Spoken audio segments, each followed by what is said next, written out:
The story that we have for you today, in its simplest terms, can be described as a man who by day was a respected community member, and by night, a psychopathic serial killer. And for years, he preyed upon the city of Indianapolis, looking for his next victim, to which there were many.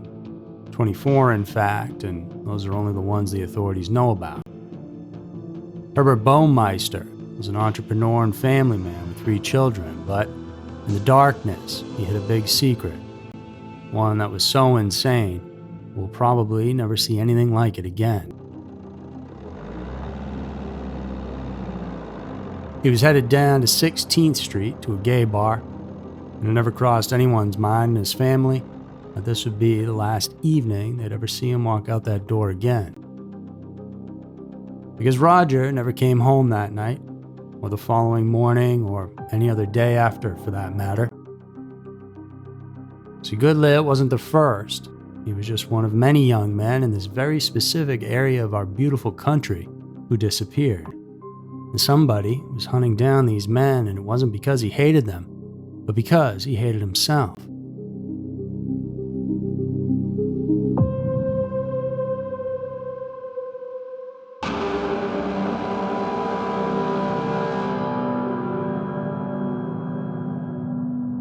And finally, in 1994, something changed in this entire case.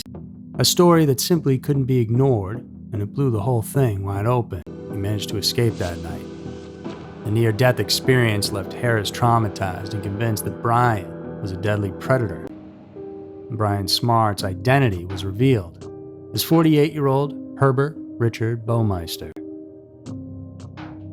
But Tony's story didn't align with who Herb was. Not in the slightest.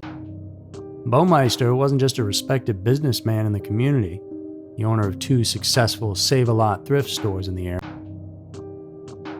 As you know, though, looks can be deceiving, sometimes very deceiving, and as it turns out, Herb wasn't just a good old-fashioned family man like he had everyone believing.